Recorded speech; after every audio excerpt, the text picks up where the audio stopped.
Hoje é segunda-feira, dia 25 de janeiro de 2021, e o tema que estudaremos na nossa lição da Escola Sabatina será Um Filho nos foi dado. O texto está baseado, ou o estudo está baseado, no texto de Isaías 9, versos 6 e 7, que diz o seguinte: Porque um menino nos nasceu, um filho se nos deu. O governo está sobre os seus ombros e o seu nome será Maravilhoso Conselheiro, Deus Forte, Pai da Eternidade, Príncipe da Paz, para que se aumente o seu governo e venha paz sem fim sobre o trono de Davi e sobre o seu reino, para o estabelecer e o firmar mediante o juízo e a justiça, desde agora e para sempre. O zelo do Senhor dos Exércitos fará isso. Você está no canal Eu Estudo a Lição com o pastor Samuel Camilo.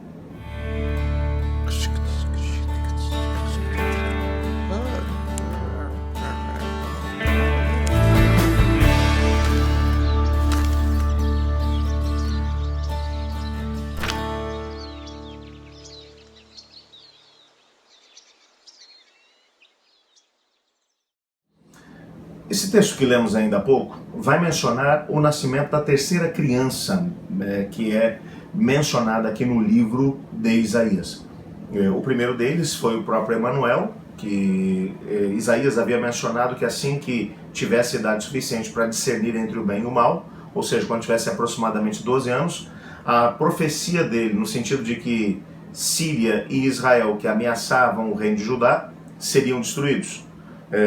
A segunda criança, que foi o Maher-Salal-Has-Baz, que era o segundo filho de Isaías, cujo nome representava a invasão que o aliado que o rei Acaz havia tentado alcançar, o Tiglat-Pileser III, que é ninguém menos do que o rei da Assíria, mais ao norte, que ele faria prisioneiros dentro do seu próprio povo, antes que o menino tivesse a possibilidade de poder dizer pai e mãe que essas coisas estariam acontecendo. E agora vem essa terceira criança, que é mencionada ali no versículo 6, como alguém realmente diferente. Um menino nos nasceu, um filho se nos deu. O reino foi dado a ele. Seu nome será Maravilhoso Conselheiro, Deus Forte, Pai da Eternidade, Príncipe da Paz. Ele seria da descendência de Davi. E você percebe nitidamente, algumas pessoas querem tentar encontrar aqui no próprio rei Ezequias, filho do Acaz, que na época em que o profeta Isaías estava dando as profecias em relação a essas três crianças, ele devia ter algo em torno de 9, 10 anos, mais ou menos, não mais do que isso, e que dentro de poucos anos ele assumiria o poder e seria um grande rei de Israel. Mas as características dessa mesma criança, elas ultrapassam a possibilidade de ter um cumprimento dentro do rei Ezequias. O rei Ezequias cumpriria aqui apenas uma delas, que seria o fato de que ele seria da descendência de Davi, ele seria um descendente do rei Davi, não as demais. Se você der uma olhada nas características que são aqui mencionadas, ele foi chamado de maravilhoso. E o nosso guia de estudos vai mencionar que, semelhantemente, o anjo divino do Senhor, o anjo do Senhor, sempre que é apresentado no Antigo Testamento, é uma representação do Cristo pré-encarnado. Era ele quem dirigia os exércitos de Israel enquanto estava pelo deserto. Ele se apresenta para Manoá, que era o pai de Sansão, quando ele pergunta qual é o seu nome. Ele vai dizer, o meu nome é maravilhoso. A raiz hebraica que vai aparecer quando ele vai mencionar que o seu nome é maravilhoso é a mesma raiz que Isaías vai usar aqui. Portanto, seria alguém que teria realmente uma característica que seria sobrenatural. Tanto que logo depois que ele oferece o sacrifício, o anjo do Senhor ele sobe na chama junto com ele do próprio altar. Esse relato está lá em Juízes, no capítulo 13, versos 18 a 20. De alguma maneira, o autor vai mencionar que isso prefigurava a oferta de si mesmo que ocorreria mais de 1000 anos depois, quando Cristo Jesus viesse aqui à Terra. Mas ele também foi chamado de Deus Forte. Ele foi chamado de Criador Eterno, ou de Pai da Eternidade. Lucas capítulo 3, verso 38, vai mostrar que Jesus Cristo, ele estava antes de Adão, o primeiro homem da terra, porque Adão era filho de Deus. Na genealogia de Jesus, vai chegar exatamente até Deus. Ele é um Pai eterno, ele é um Criador eterno. Ele também seria um rei da dinastia de Davi, como nós mencionamos. Mas o seu reino seria um reino eterno que não passaria. O reino do Ezequias passou, o reino do Ezequias terminou. Algumas pessoas, portanto, tentam aqui fazer essa associação, mas é realmente impossível conseguir achar em Ezequias todos os predicados que são aqui mencionados. Ellen White vai falar sobre esse assunto no livro Testemunhos Selados, volume 1, nas páginas 406 e 407. Se me permite, gostaria de compartilhar esse texto com vocês.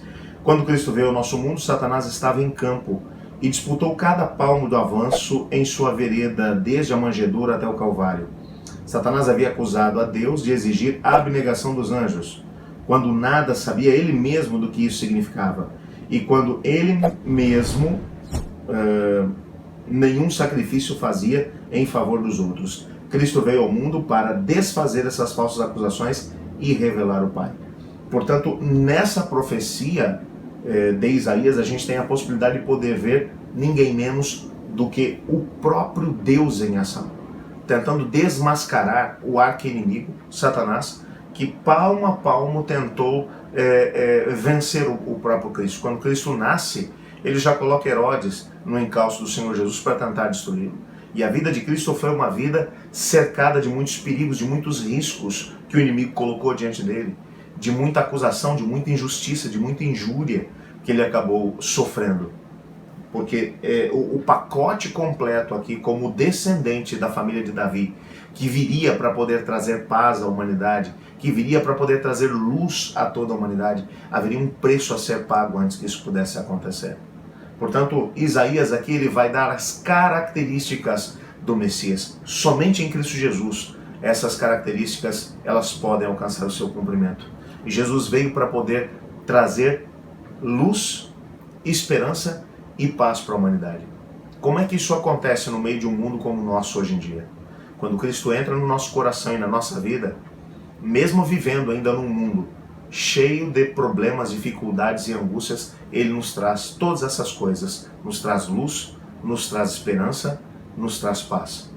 E Jesus mesmo falou a respeito disso. Ele disse: a minha paz vos dou, não vou-la dou como o mundo a dá.